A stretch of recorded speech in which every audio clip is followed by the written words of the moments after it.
السلام علیکم ورحمۃ اللہ وبرکاتہ۔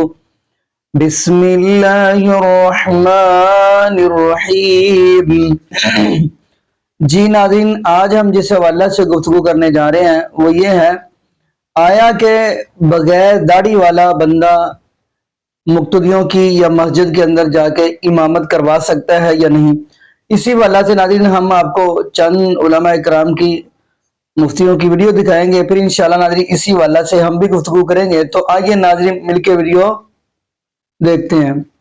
سنت کی بارگاہ میں میرا یہ سوال ہے، اگر دو نابالغ بچے ہیں اور نابالغ بچے جماعت نہیں کروا سکتے، وہاں ایک بالغ بھی موجود ہے لیکن وہ داڑھی کٹواتا ہے، اس صورت میں کیا کیا جائے؟ امامت کے لیے دیکھیں شرائط پائے جانا ضروری ہے، اور اس میں یہ شرط ہے کہ فاسق مولن نہ ہو۔ داڑھی ایک مٹھی سے کم کٹوانا ناجائز و حرام ہے، گناہ ہے، اور ایسا شخص جو ہے وہ فاسق مولن ہے، تو ایسا شخص جو ہے وہ امامت ہرگز نہیں کروا سکتا۔ ٹھیک، داڑھی منڈا جس کی داڑھی نہیں ہے اس کو امام بنانا کیسا؟ یا ایک مٹھی سے چھوٹی ہے؟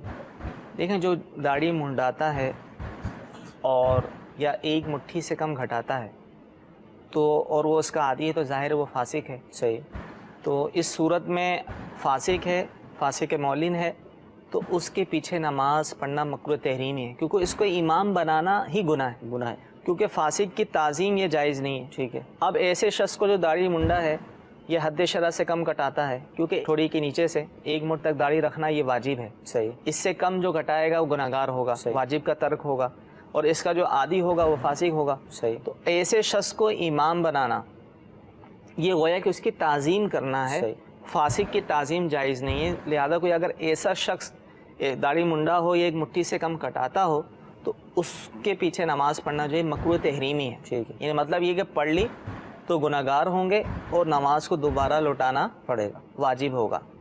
لیکن اگر کسی کی داڑھی نکلی نہیں ہے، صحیح، یا آئی تھوڑی ہے، تو اس کے پیچھے تو بلا کراہت ہو جائے گی۔ صحیح ہے، نماز میں کوئی مسئلہ نہیں ہے جبکہ وہ بالغ ہے۔ صحیح، بات یہ ہو رہی ہے کہ جو داڑھی منڈاتا ہو، نکلی ہے ایک مٹھی سے کم گھٹاتا ہو، تو اس کے پیچھے نماز پڑھنا مکروہ تحریمی ہے۔ ٹھیک، یہ کہتے ہیں کہ ایک مسجد ہمارے گھر کے قریب ہے، اس میں جو امام صاحب ہے ان کی داڑھی سنت کے مطابق نہیں ہے، چھوٹی داڑھی ہے، تو میں گھر میں نماز پڑھوں یا مسجد میں جا کے نماز پڑھوں؟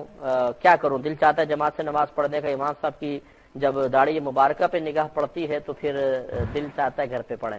دیکھیں، اس میں تھوڑی سی تفصیل ہے، میں تھوڑی تفصیل سے عرض کرتا ہوں۔ پہلی بات تو یہ ہے کہ ایک مٹھی داڑھی رکھنا یہ فقہا کے نزدیک واجب ہے، یعنی اس طرح اس کو پکڑ لیں جسے پھر ایک مٹھی کے بعد آپ ترشوا سکتے ہیں، کیونکہ نبی کریم صلی اللہ علیہ وسلم نے مطلقاً فرمایا داڑیاں بڑھاؤ، مونچھیں چھوٹی کرو، اور یہودیوں کی سی صورت مت بنو۔ اور جب نبی کریم صلی اللہ علیہ وسلم اس طرح کوئی وعید بیان فرما دیں، سخت جملے ارشاد فرمائیں، تو یہ کسی چیز کے وجوب کی طرف اشارہ ہوتا ہے، کم از کم سنت مؤکدہ تو وہ چیز ضرور ہوتی ہے۔ بہرحال فقہا نے وجوب کا قول اس میں لکھا ہے کہ ایک مٹھی داڑھی رکھنا واجب ہے۔ اب اس کی مقدار سرکار نے بیان نہیں فرمائی، تو اب مقدار کی تلاش شروع ہوئی، تو عبداللہ ابن عمر رضی اللہ تعالی عنہما اور حضرت ابو ہریرہ رضی اللہ تعالی عنہ، ان دونوں کا عمل یہ ثابت ہے کہ آپ ایک مٹھی کے بعد داڑھی کٹوا دیا کرتے تھے۔ اس سے کم مقدار کی داڑھی کا جو ہے وہ قول موجود نہیں ہے، تو اس لیے ان دونوں حدیثوں کو ملا لیا گیا کہ داڑیاں بڑھانا واجب اور کم از کم ایک مٹھی ہونی چاہیے۔ اب جب ایک امام ایک مصلی پہ کھڑا ہو رہا ہے، یہ مقام تعظیم ہے، تو اس لیے فقہا نے فرمایا کہ اگر کسی کی داڑھی سنت کے مطابق نہیں ہے تو گویا کہ وہ گنہگار ہے، کیونکہ واجب ترک کر رہا ہے، اور ترک واجب اعلانیہ طور پہ کرنے والے کو عزت کے مقام پہ کھڑا کرنا یہ اصل میں اس کو گناہوں پر دلیر کرنا ہے، اس لیے بہتر نہیں ہے کہ اس کو امامت کے مقام پہ کھڑا کیا جائے۔ اس لیے فقہا نے پھر نتیجہ نکالا کہ جو خشخشی داڑھی رکھنے والا ہے یا بالکل داڑھی صاف ہے اس کی امامت ناجائز ہے، اور اس کے پیچھے نماز پڑھے تو گناہ اور لوٹانا واجب ہے۔ یہ ایک تفصیل ہے عام مطلقاً۔ اب ہم تھوڑی کنڈیشنل چیزیں لیتے ہیں، مثال کے طور پہ آپ ایک آفس میں ہیں اور وہاں یہ مسجد کا مسئلہ ہے، مسجد کا یہ مسئلہ ہے کہ بہرحال جمعہ تو آپ ان کے پیچھے پڑھیں، لیکن جو عام 5 نمازیں اس میں کمیٹی کے ذریعے آپ درخواست کریں امام صاحب سے، میں نہیں کہتا ہوں کہ آپ ہاتھ پکڑ کے باہر نکال دیں، ان سے گزارش کریں کہ آپ اپنی داڑھی بادشاہ پوری کر لیجئے تاکہ لوگ بدگمانی کا شکار نہ ہوں اور آپ کی غیبت نہ کریں۔ لیکن پھر بھی اگر امام صاحب مصر رہیں تو جمعہ تو آپ نے پڑھنا ہے ان کے پیچھے، باقی نمازوں کے اندر آپ فقہا کے قول کے مطابق جماعت ترک کر سکتے ہیں، قریبی دوسری مسجد میں جماعت مل جائے وہاں چلے جائیں، ورنہ آپ گھر پہ ہی پڑھ سکتے ہیں کہ یہ ترک جماعت کے لیے عذر بن سکتا ہے۔ ایک صورت یہ ہوتی ہے کہ آپ آفس کے اندر ہیں, وہاں پہ کوئی بادشاہ شخص ہے ہی نہیں ہے اور کوئی امام بھی مقرر نہیں ہے. اب وہاں پہ 8-10 آدمی ہیں, سب کے سب خشخشی داڑھی والے ہیں یا بغیر داڑھی والے ہیں, تو کیا اب امامت نہ کریں, کوئی بھی اپنے اپنی پڑھیں؟ نہیں, بلکہ اب ان میں سے کوئی ایک آدمی امام بن جائے, کیونکہ اب یہ صورتحال نہیں ہے کہ کسی ایک ایسے شخص کی تعظیم کرنا لازم آ رہا ہے کہ جو فاسق یا فاجر ہے, کیونکہ اب سب ایک جیسے ہیں. وہاں تو یہ امکان ہے مسجد کے اندر کے پیچھے بہت سے داڑھی والے ہوتے ہیں, امام خشخشی داڑھی والا ہو تو یہ مناسب نہیں لگتا ہے, اس وجہ سے وہاں منع کیا. لیکن ہم آفس وغیرہ میں یہ ضرور عرض کریں گے کہ وہاں پر جو آدمی امام بن جائے اس کو بننے کا موقع دے, بشرطے کہ وہ مسائل جانتا ہو. یہ ضروری ہے, یہ نہیں کہ مسائل ہی نہ آتے ہوں. ایک مختصر سا بریک لیں گے. جوابات یہ چل رہے تھے داڑھی کے بارے میں کلام عرض کر رہا تھا. تو آفس وغیرہ کے اندر چونکہ اگر سارے ایسے ہی ہیں تو پھر ایک آدمی امام بن جائے, اس میں کوئی حرج نہیں ہے, کیونکہ اس میں خرابی یہ ہے کہ اگر ہم یہ حکم دیں, مثلا ایک آفس ہے اس میں ظہر عصر مغرب 3 نمازیں ہوتی ہیں اور ہم کہیں کہ سب کے سب بغیر جماعت کے ساتھ پڑھیں, تو ترک جماعت کی عادت پڑ جائے گی. اور وہاں پہ چونکہ کوئی بادشاہ پیچھے ہے ہی نہیں, سب ایک جیسے ہیں, تو وہ امامت کر سکتے ہیں. ایک اور صورتحال ہے یورپ کنٹریز میں, اور اس کے علاوہ جو عربک کنٹریز ہیں, آج کل وہاں پہ آپ دیکھیں کہ داڑھی تو دور کی بات, بغیر داڑھی کے اور پینٹ شرٹ کے اندر باقاعدہ سوٹ بوٹ کے اندر امام صاحب کھڑے ہوتے ہیں اور نماز پڑھا رہے ہیں. تو اگر وہاں کے لوگوں کو یہ حکم دے دیا جائے کہ جی آپ جماعتیں ترک کر دیں, بالکل نہ پڑھے, تو پھر یہ بہت زیادہ فتنہ فساد ہے کہ مسجدیں ویران ہو جائیں گی. تو وہاں پر اگر کوئی ایسا امام نماز پڑھے گا, پڑھائے گا, وہاں ہم یہ حکم دیں گے کہ ٹھیک ہے اس کے پیچھے آپ نماز پڑھ لیں, نماز ہو جائے گی. اگرچہ کیونکہ بعضوں کے اپنے دلائل ہوتے ہیں, وہ اپنے دلائل کی روشنی میں, وہاں کے جو عرب علماء ہیں بعض نے ایسے فتوے دیے ہیں کہ وہ ان کی روشنی میں اس امام کا امامت کرنا جائز ہے. تو پھر یہ بہت سوچ سمجھ کے فیصلہ کرنا ہوتا ہے. بہرحال آپ نے جہاں سے کال کی ہے وہاں کے ماحول کے اعتبار سے یہی ہے کہ جو ہم نے شروع میں آپ کو تفصیل عرض کی ہے. آج کا سیکنڈ لاسٹ چوتھا سوال. ہاں جی, ایک کوڑا سوال ہے لیکن ذرا تسلی نہ سننا ہے. کیا بغیر داڑھی والا شخص جو داڑھی مونڈتا ہو, ساتھ یہ لفظ بھی ہے داڑھی مونڈتا ہو, ایک تو بیچارے کی داڑھی نہیں نکلی ہوئی ہے, جو داڑھی مونڈتا ہو, کیا وہ نماز کی امامت کروانے کا اہل ہے؟ جی ہاں بھائیو, کیوں نہیں کروا سکتا؟ نبی صلی اللہ علیہ وسلم نے جو امامت کی 4 شرائط بتائی ہیں ان میں داڑھی کوئی نہیں ہے. یہ کوئی لائسنس نہیں ہے داڑھی والا کہ جس کی داڑھی ہوگی تو وہ امامت کروائے گا. وہ 4 شرائط میں بتاتا ہوں آپ کو, وہ شاید اکثر داڑھی والوں میں بھی پوری نہیں ہوتی ہیں. پہلے تو یہ نا مسلیات اللہ ہونا مولویوں نو. صحیح مسلم میں, یہ میری اپنی ذاتی نہیں ہے, صحیح مسلم میں ہے, انٹرنیشنل نمبر کے مطابق 1532 نمبر حدیث ہے, مشکات میں 1117 نمبر 1117. آپ صلی اللہ علیہ وسلم نے فرمایا کہ لوگوں کی امامت وہ شخص کروائے, 4 شرائط بتائی. نمبر 1, جو سب سے زیادہ کتاب اللہ کی قرات کرتا ہو, اس کا علم رکھنے والا ہو, اس کا فہم رکھنے والا ہو, کتاب اللہ کا فہم. فضائل مال, فضائل سنت, 14 ستارے, الرحیق المختوم دی نہیں گل ہو رہی, قرآن دی گل ہو رہی بھائی. قرآن کا علم, سارا کا نام بتا لینا بھائی, ناراض نہ ہو جائے کوئی. 4 کا نام لے دیا میں نے.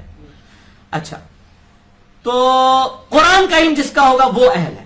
پھر آپ صلی اللہ علیہ وسلم فرمایا جو قرآن میں بھی اگر سارے برابر ہیں, پھر جس کے بعد سنت کا علم زیادہ ہے وہ امامت کروائے. اور اگر سنت میں بھی برابر ہے تو جس نے پہلے ہجرت کی ہے, یعنی جو سینئر مسلمان ہے اس زمانے کے اعتبار سے, تو وہ کرے. اور اگر ہجرت میں بھی برابر ہے تو جس کی عمر بڑی ہے وہ امامت کروائے. لیکن یعنی کہ بابا چٹی داڑھی رکھ جاتا ہے تو وہ جناب مجہول قرآن پڑھ رہا ہے, الحمدللہ ہے رب العالمین اس طرح کر کے پڑھ رہا ہے, تو داڑھی کی وجہ سے نہیں. یہ 4تھے نمبر پہ آتی چیز. 4 شرائط بتا دی. پہلا کتاب اللہ کا علم, پھر سنت, سنت میں بھی برابر ہو, پھر ہجرت, ہجرت میں بھی برابر ہو, تو پھر جس کی عمر زیادہ. باقی فقہ عربی والوں نے اس کے ساتھ اور چیزیں بھی لگائی ہوئی ہیں. وہ کہتے ہیں اگر اس میں بھی کوئی برابر ہو جائے, انہوں نے فوراً ٹینشن پہ جاتی ہے نا, وہ پھر آگے اپنی بدعت پان دینا. وہ پھر کہتے ہیں بڑے, انہوں نے پھر گندی گندی قسم کی باتیں لکھی ہیں. وہ کہتے ہیں وہ مرد کو دیکھیں, وہ مرد کی جس کی شرمگاہ زیادہ بڑی ہے تو وہ اہل ہوگا, اور اگر وہ بھی برابر ہے تو پھر جس کی بیوی خوبصورت ہے. آپ ہنس رہے ہیں, یہ فقہ کی کتابوں میں لکھا ہوا ہے. تو ٹھیک ہے دیکھ لیں, میں تو اس پہ پڑھوں گا انا للہ و انا الیہ راجعون. جب کوئی شخص کتاب و سنت سے ہٹ جاتا ہے تو اللہ تعالیٰ اس پہ گندگی ڈال دیتا ہے نا. تو یہ میرا انصاف تھا کہ میں ان کا چٹا بٹا بھی اس معاملے میں کھول دوں. تو بھائیو, داڑھی کوئی شرط نہیں ہے, یہ 4 شرائط ہے جس میں بھی پوری ہو. اگر آپ مجھ سے پرسنلی پوچھیں کہ یہ ناراض نہیں ہونا, یعنی میری اگر جاوید احمد غامدی صاحب سے ملاقات ہو تو میں کبھی نہیں چاہوں گا کہ وہ میرے پیچھے نماز پڑھے, میری خواہش ہوگی وہ امامت کروائے, اگرچہ مجھے کئی معاملات میں ان سے اتفاق ہے.